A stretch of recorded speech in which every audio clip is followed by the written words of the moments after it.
Barakatah Yahweh, Barakatah Yahushai, Ba'ashem, Rakah, Hakwadash, Barakatah. First and foremost, I want to give all praises, honor, and glory to Yahweh Ba'ashem Yahushai. Double honors to the apostles and elders of Great Millstone that rule well, and peace and salutations to Yakim out there pushing this word in truth. This is the Brother Rai with another video, and the few articles I'm going to be using today are going to be about a man named John Bolton, who's in the talks to replace H.R. McMaster as the National Security Advisor, which Yahweh willing this happens, because John Bolton is an extreme war hawk against Iran and has been pushing for a war with Iran, or at least to get out of the nuclear deal, and he was also one of the main factors in America going to war with Iraq. So you see, this man means business, and he'll definitely push through policy if he's able to get into this position. So the first article I'm going to use is on the national interest, and it says, John Bolton remains leading candidate to replace H.R. McMaster. Exit signs continue to blare for H.R. I Have a Job McMaster, Donald Trump's beleaguered national security advisor. On the ropes since August, the leader of the National Security Council tried to insist earlier this week that the talk was little more than piffle. I have a job, McMaster said from the White House. It's a tremendous job, every day to advance and protect the interests of the American people and to do my best to provide options to our president, which he's lying, and once he makes decisions, to assist with the execution of those decisions. The American people are the last thing on any of these generals or politicians' minds. And I'm going to jump around in this article to get to the point.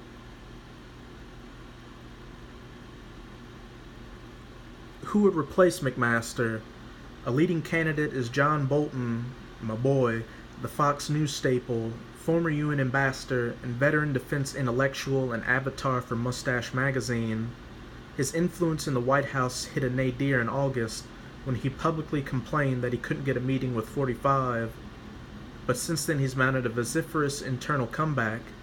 His plan to exit the Iran deal penned in National Review, which backed him for Secretary of State in 2016 late last year, was feted in the White House, though as of yet not fully implemented. Though the president has put the JCPOA on a deathlock, as I reported in 2017, that plan was written at the behest of former White House Chief Strategist Steve Bannon and held by hawkish hardliners like Frank Gaffney. Though Bannon's relationship with the president is of course now more fraught, his ally Bolton continues to receive positive press in many of the national populist staples. Today's headlines on him are: Watch, Ambassador John Bolton eviscerates Sky News' Kay Burley live. You are a munchkin in the media, in Breitbart News, and John Bolton says Trump is taking America first into the Lion's Den in Davos, and Leipzig, the Lauren Ingram Project. And Trump definitely, with the help of John Bolton for sure, will be taking America head first into the Lion's Den of the Valley of Jehoshaphat, where they will be have a nuclear welcome. Bolton is a smart, highly competent, nice guy, says a former State Department official from the George W. Bush administration. So you know this guy's word means a lot. According to the official, his worldview is utterly lacking in empathy. Whip smart. And let's see what the word empathy means. Empathy, the ability to understand and share the feelings of another. Sounds like a upstanding guy. Few people understand the Burr as well as he does. Much of his grating personality is intentional, but he's like a foreign policy version of Newt Gingrich. His chief concern is power, says another former State Department official under Bush 43. Julian Crean, editor of the American Affairs, who once ran the Journal for American Greatness, JAG, together with Michael Anton, now a senior National Security Council spokesman, is a fan of Bolton. And what it reminds me of, where it says his chief concern is power, I think of Habakkuk 2, 4, and 5. Behold, his soul which is lifted up is not upright in him. He lacks empathy, but the just shall live by faith, which he definitely does not, as you'll come to see. Yeah, also, because he transgresseth by wine, he is a proud man, only concerned with power and what he can get, neither keepeth at home, such as pushing for a war with Iran, or at least a regime change which will lead to war, and also push for the disastrous war in Iraq, who enlargeth his desire as hell and as his death. Many people were killed in Iraq and soon to be Iran, and cannot be satisfied, but gathereth unto him all nations, and heapeth unto him all people.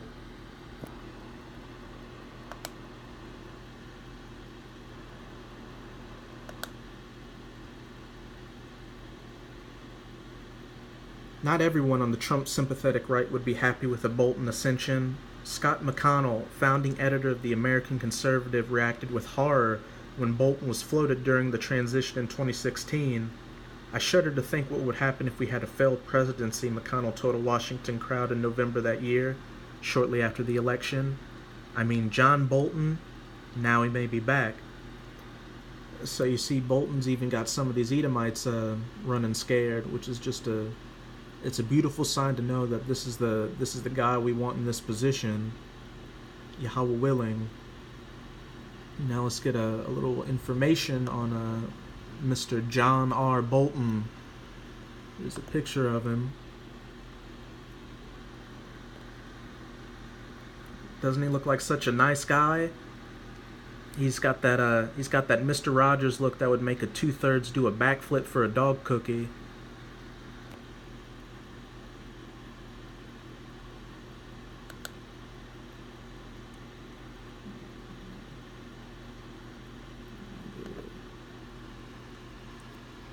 Undersecretary of State. Bolton worked as the Undersecretary of State for Arms Control and International Security, sworn into this position on May 11, 2001. In this role, a key area of his responsibility was the prevention of proliferation of weapons of mass destruction. Remember that part. Bolton also led the Bush administration's opposition on constitutional grounds to the Internal Criminal Court, negotiating with many countries to sign agreements called Article 98 agreements, with the U.S. to exempt Americans from prosecution by the court, which is not recognized by the U.S. More than 100 countries have signed such agreements. Bolton said the decision to pull out of the ICC was the happiest moment of his political career, and he has complete disregard for the UN. He's, where is it? Daniel 7 and 20. And the 10 horns that were in his head, and of the others which came up, and before whom 3 fell, even of that horn that had great eyes, and a mouth that spake very great things, whose look was more stout than his fellows. And this is speaking about America being that little horn that came up, and the 3 that fell before was Great Britain, France, and Spain. But with completely disregarding the ICC courts, his look was more stout than his fellows, who are the other international, like European members who hold that court in high regards. And I have a quote by Bolton that says, "There's no such thing as the United Nations." Beautiful, beautiful.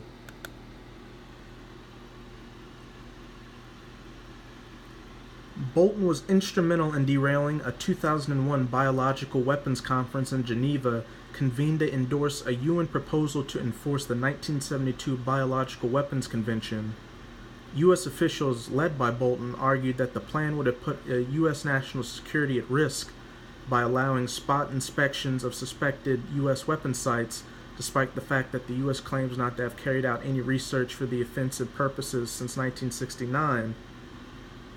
Which shows just how hypocritical he and America are, because one of the reasons they're trying to push for that Iran deal to be scrapped is because Iran won't let the U.S. inspect its weapons sites, which, as you can see here, they were completely against their own weapons sites being inspected.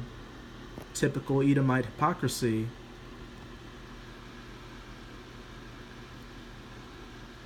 And this is just talking about him doing some more nefarious stuff, but I'm going to go to here where it says, he also pushed for reduced funding for the Noon Lugar Cooperative threat reduction program to halt the proliferation of nuclear materials, which completely goes against his responsibility, which was for the prevention or proliferation of weapons of mass destruction.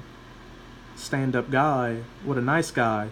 At the same time, he was involved in the implementation of the Proliferation Security Initiative, working with a number of companies to intercept the trafficking in weapons of mass destruction and in materials to use for building nuclear weapons, which, they didn't want any of their enemies like North Korea to get those materials to defend themselves. There's always an ulterior motive instead of them doing the right thing. And I'm going to go to my last article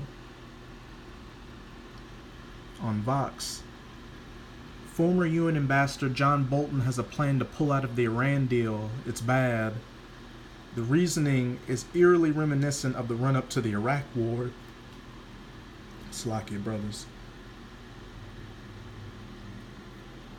Former U.S. Ambassador to the United Nations and Uberhawk John Bolton says that former White House Chief Strategist Steve Bannon asked him to draw up a plan for how to withdraw from the Iran nuclear deal in July. But after the White House ejected Bannon in August, Bolton lost access to the administration, and his plan never made it to Trump's desk. Now he's decided to publish his plan publicly, and it's not very good. The 5-page memo is basically a strategic public relations campaign to convince the world that the U.S. has a case for pulling out of the deal. The case hinges on one central claim, that Iran is clearly violating the deal and has thus rendered it a meaningless agreement. But experts say that this claim isn't grounded in evidence and that Iran is meeting international standards and complying with the deal's requirements for inspections and monitoring.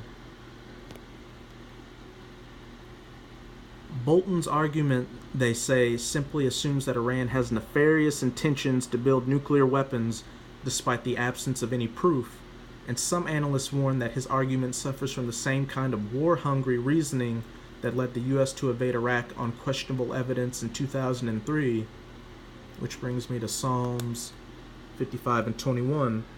The words of his mouth were smoother than butter. We want to get rid of the Iran nuclear deal because Iran has a nefarious means to use those nukes, but war was in his heart. This sounds eerily reminiscent to the run-up to the war in Iraq. His words were softer than oil, yet were they drawn swords. That's typical Edomite nature, and it's beautiful to see Edomites embrace that, because it just gives us brothers more strength and is a sign to you 2/3 that this man doesn't want you around him and he wants you to be eradicated from this earth.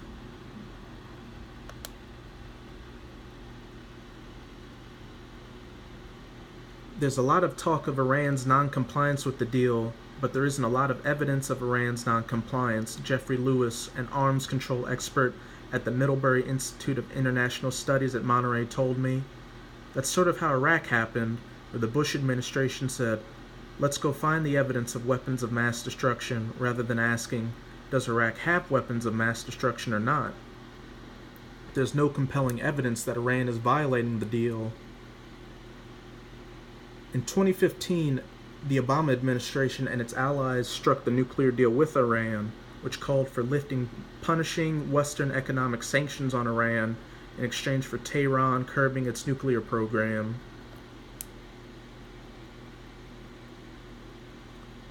The accord helped cool rising tensions between the U.S. and Iran, which could possibly have led to yet another military intervention in the Middle East, which that doesn't matter now because it's prophecy that that America will go to war in the Valley of Jehoshaphat with Iran, and John Bolton's the perfect man to get this pushed, Slovakia.